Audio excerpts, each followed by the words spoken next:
teach them to spread their beds. You know, we arm them with all this knowledge. They go to school.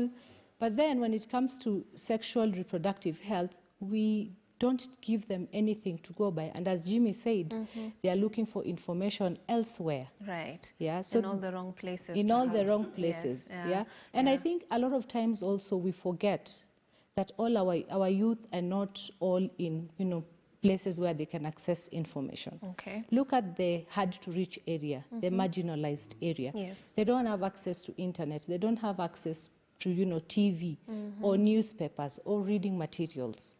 Where are they going to get the information from? Right. Probably hearsay from their friends and whatnot. Now, Jimmy, would you say to a father who's feeling awkward about having these conversations with their daughters or even sons? Because I do understand there are even boys out here who have never had a conversation about their sexuality or their sexual reproductive health with their fathers or mothers. What would you say to a parent who's feeling awkward about it, and perhaps that notion that by me having this conversation, then I'm telling you it's okay to engage in sexual activity at your age? I think that the answer for that will be I mean, what kind of children do you want to raise?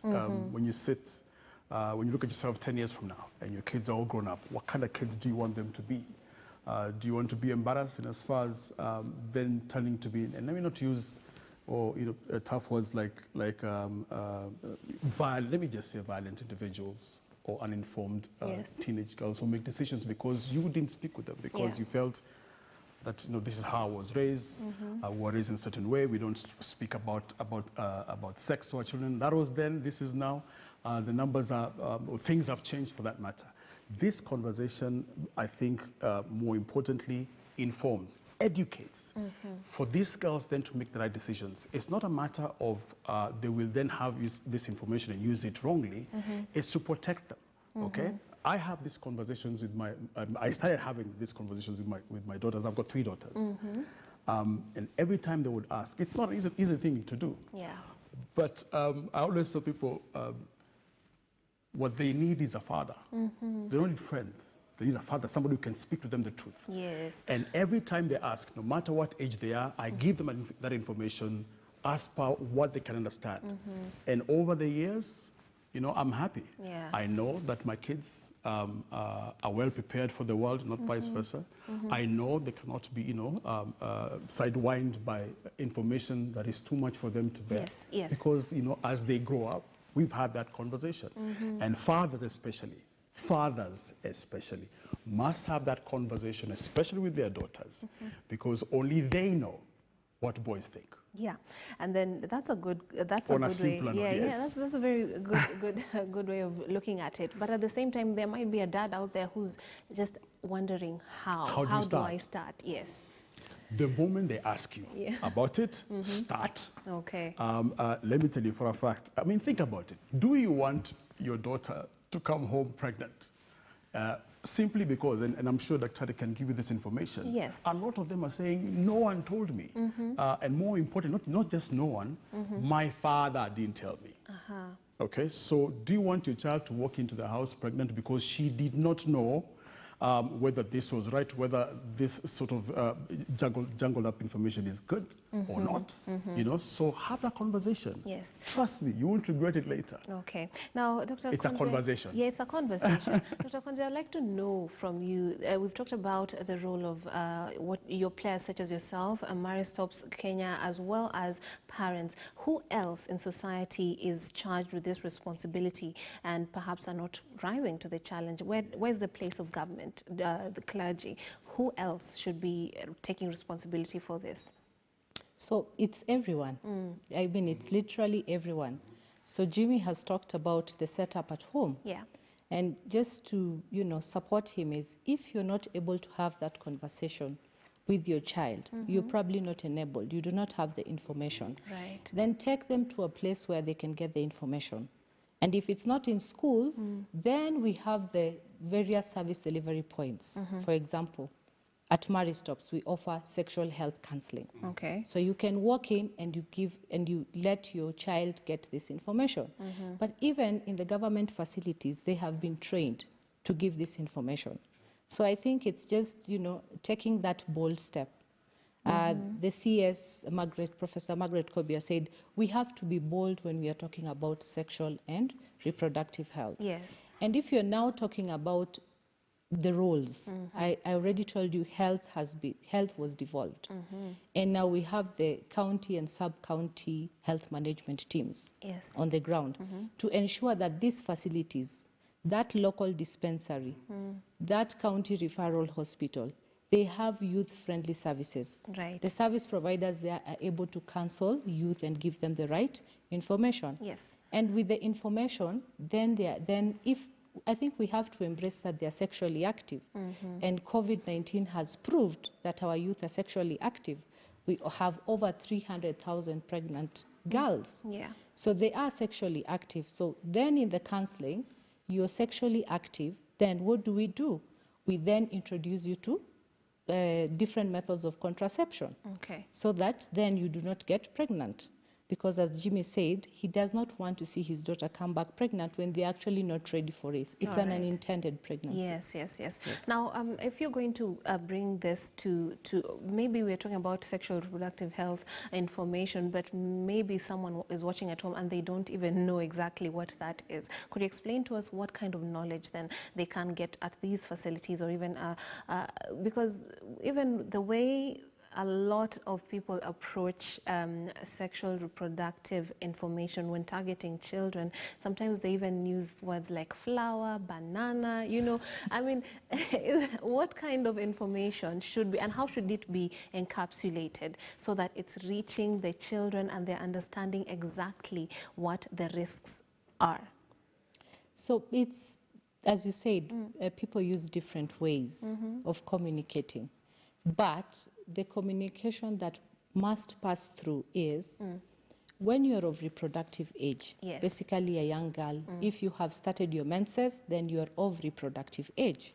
And that means that if you're sexually active, then you can get pregnant. I mean, that is the basic information.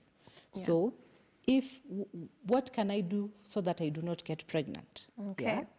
Yeah? You need access to contraceptive. Yes. So I know we can use different jargons and ways to communicate, you know, basic flowery ways. Yeah, and you know also we have to be sensitive to our cultures, our norms. Yes. Especially in the, you know, rural areas or the marginalized areas. There's a sort of setup that girl or that adolescent is in. Who are the decision makers there? Yeah. What is the setup? Is this girl living with her grandmother? Is she staying with her mother, her aunties, her uncles? And that is why we say school is really a good opportunity to get this information. So that it also supports the information that they are getting from, you know, that family support system. Yes. Do you foresee a situation where government will actually have and allow a comprehensive sexual education part infused into our current curriculum? Do you foresee that, given our cultural norms, as you have put it? I think it's how you look at it. Yeah. As I said, we teach our children to do everything. Yeah. But why are we not teaching them about sexual and reproductive health? Yeah, the data, the numbers are there, the studies have been done. I think what Ministry of Education now needs to do, and which they are working on, is age-appropriate, comprehensive sexual education. So basically introducing it through the phases of education. Okay. Yeah. So I think we need just to be bold and, you know, embrace and say it's time to roll this out. We can't continue burying our heads in the sand. Yeah, we really need to keep our girls in school, and the only way to do it is to give them information. Okay. Now, Jimmy, she's pointed something out. She talked about when let's say you're talking to a young girl, when you are at a certain age, you're now at an age where you can, or rather when you start your menses, you can actually get pregnant. And therefore, there is a need to get methods that will help you manage that. And that, I think, is where the problem starts when it comes to our communities. She's talked about our cultures, because that's where people imagine then you're enabling these kids to actually, or rather you're giving them the go-ahead. Would you allow your child to access some of these products? How would you go about the conversation? And if you're okay with that, how do you advise your girls to go about their sexuality? So here's the thing, and I like what she says in terms of it's a cog, eh? Yeah. Wheels turn together. So information comes, for example, from school or from friends, yes. comes to the house, yes. where parents, my wife and I, whatever, filter it. Okay, so this is correct, this is what it means, and so on and so forth. Would I allow my kids to, to access contraceptives? Like we all agree, it's a whole new world now. It's a completely different world now. And remember, it is the opportunity to choose what is there, okay? So information, if you must head this direction, yes. Because ultimately, as you said also in your preface, is that information allows girls to stay longer in school. Yes. They say in statistics that if women have access to reproductive health information, increases businesses by 20%, and so on and so forth. So it's wheels turn in as far as proper, well-disseminated information. So, and you'd be surprised, and this I'm telling you through experience, yes. you'd be surprised how even when you have given your children, or your daughters especially, all this information, there's contraceptives, yes. if you are engaging in sex and so on, and you'll find that most of them probably will say, okay, so I have all this information, I know this is what I need, I know this is what will happen. If I don't, I'm good. And they do not, simply because of the power of information, which is what they don't have right now. Let me take you back to what you said earlier, in as far as what kind of curriculum are we talking about? Is government allowing it to happen in schools? I say yes, because like I said, you see, if you find it difficult to have a conversation with your daughter, then it will be easier if she brings information. Guess what? So this is what we learned in school. This is what they were saying. There starts the conversation, So either way, we have to be engaged. Either way, this is the 21st century. Either way, the numbers, as Dr. has said, if it's in terms of positivity, in terms of what happens when you give girls information, when they have proper sexual reproductive health access and information, it increases businesses, it increases everything tenfold, globally as well, okay? If they do not have this access, then what happens? And the numbers are there to show. They may say COVID-19 has exacerbated it, but with or without COVID-19, focus on your own primary family, and you realize where you're putting your kids in as far as their future is concerned. Absolutely. I wish you could talk about boys, but go ahead. You I wish you could talk about boys, because the girls are not impregnated. No one talks to boys, man. And these are the ones who have quote-unquote misinformation in as far as targeting our daughters. So that conversation needs to happen to them as well. Because like I said, and I know, probably time is running out, but they have heard about sexual reproductive health. They have heard from their peers, they've seen on the internet and so on. How have they internalized it? That is the challenge that they have, and they're asking you as adults, as parents, who help us put this thing together. Absolutely. And once you do, it's an amazing experience, and I'm talking through experience. Okay. Now, when you talk about this issue, it's because it's serious because of the consequence. And as I said earlier on, there is an implication on the quality of life that these young girls will have later on. So, Dr. Konje, could you explain to us how this actually affects the lives of young girls, and then those will be the lives of the future women in the and of course, it's going to affect the economy. It's going to affect the entire globe. So it's not just a matter of a small family and father talking to their daughter. It's a worldwide issue. And rightly put, what's the big picture here? Why do we need to keep our girls in school? What is the socio-economic impact? I think there's a saying that goes, you educate a girl, you educate a whole nation. And in our context, you educate a girl, you educate a whole village. A whole village gets the benefits of this girl getting educated. And even from the studies, it has shown, for every 1 extra year that a girl stays in school, this actually increases her earnings by 20%. I mean, it's remarkable data. Yeah. For every year that they're able to stay in school, it gives them an additional 20% of earnings in the future. Yeah. Then you talked about quality of life. Yes. You can imagine what our teenagers are going through if they do get pregnant. And I'm happy that, yes, we are asking them to go back to school. But even for them to go back to school, they have to undergo so much counseling, you know. Yeah, they are mentally disturbed in one way or another. There is emotional trauma. Yeah, you're young, you're a mother, and then you're expected to go back to school, and you're still expected to, concentrate and be able to read and pass your exams. Right. Yeah. And function like a normal human being, which would not be actually possible. Exactly. So also on that, let's talk about perhaps the mortality rate of young mothers, because you're talking about young mothers going back to school, but often some of them don't even make it out of those hospitals or wherever they were giving birth. Speak to us about that. Rightfully said. So one of the things is they are not ready. Their bodies are not ready for childbirth. And I think earlier on, I think this year, we had cases reported in the media about girls who went into labor during KCP exams. They went into their local dispensary and they actually did not make it. Yeah. So the chances of, even risking their own lives by bearing these children when they are still young, they are not ready to have children. Yeah. So it's really not even about keeping girls in school, but it's also about saving their lives. Right. Yeah, their lives are already at risk. And there are so many other complications. They will develop high blood pressure.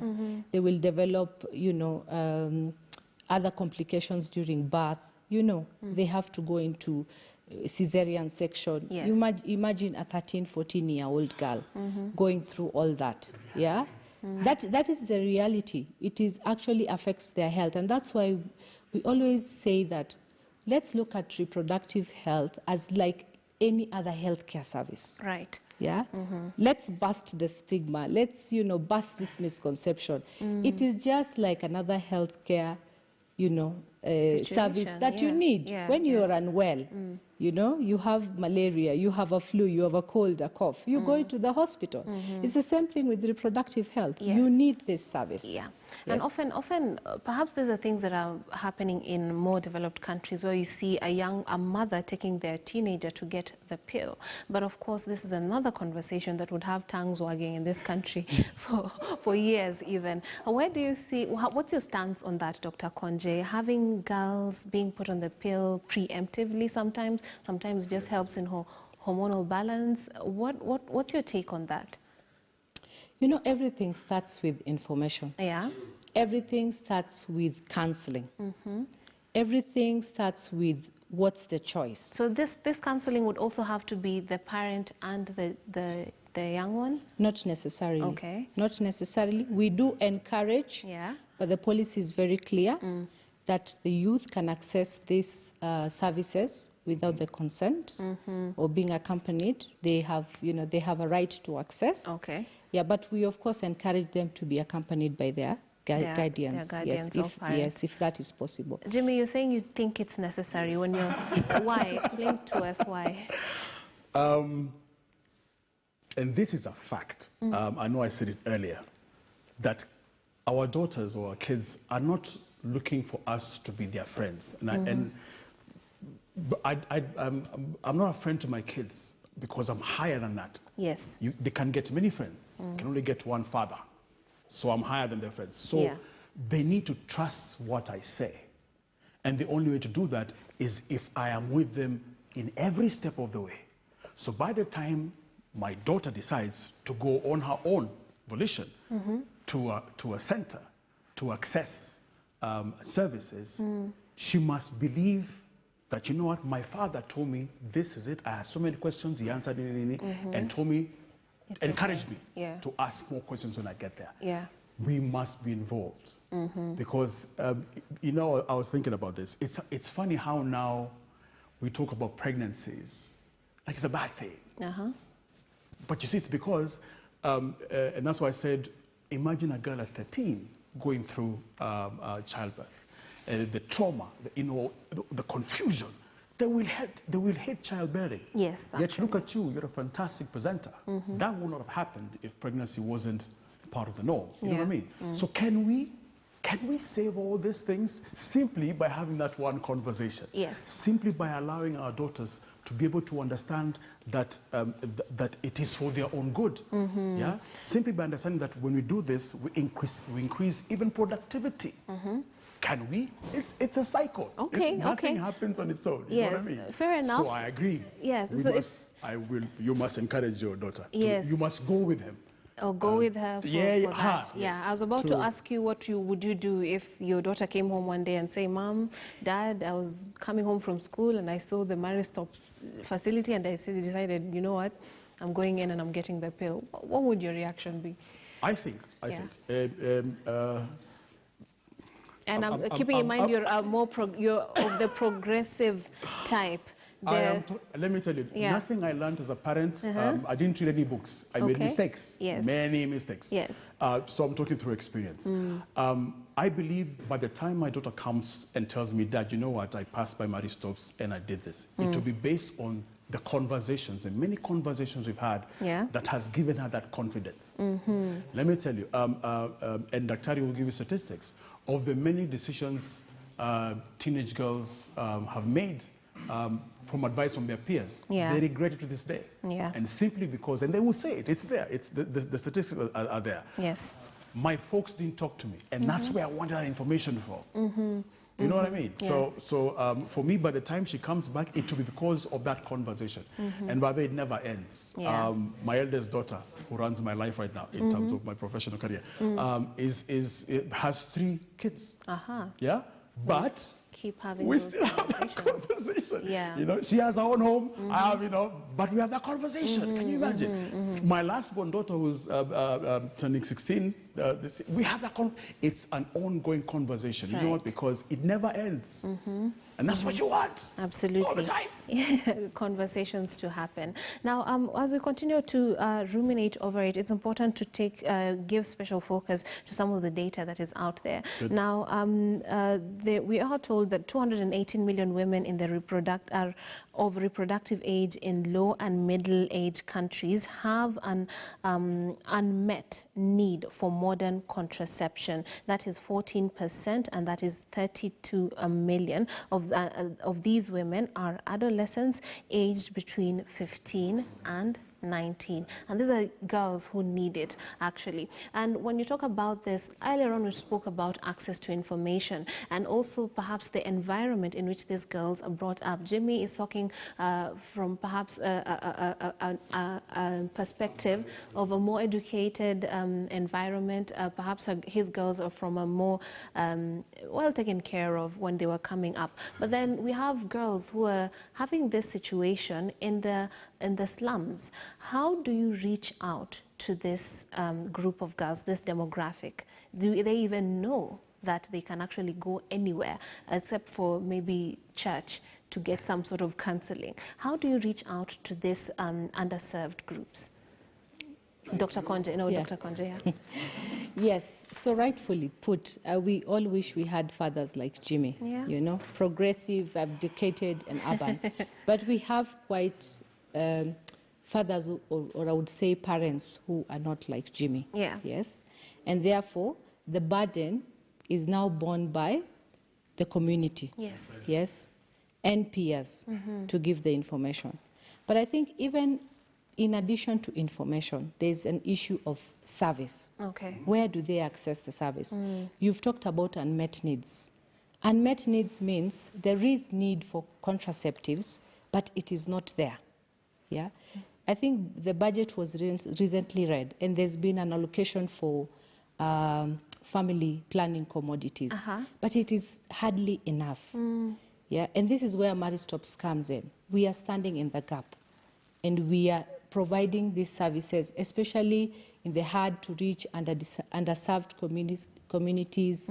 We are giving family planning services for free through our outreach teams. We go in and patch ourselves in those local facilities And we ask the women and girls to come in, and they get family planning services for free. Okay. And last year alone, we provided 1.4 million family planning services, and 20% of that was to the youth. But still, it is still unmet. Yes. So we also have, everybody needs to play their role. We have faith-based organizations, we have community-based organizations, but still, I think there is more demand from the government to support, provision of these services. And right now, we are even working with counties through a new program that we've just rolled out, the public sector strengthening. Okay. Where we are partnering with counties, we are training them, we are giving them support, equipment, and also family planning commodities. Okay. So really, there is always unmet need.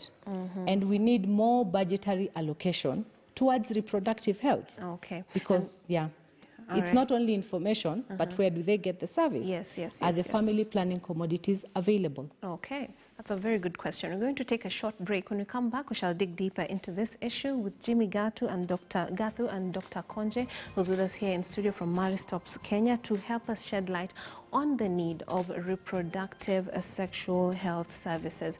Thank you so much for staying with us. We're going to be back in a short while.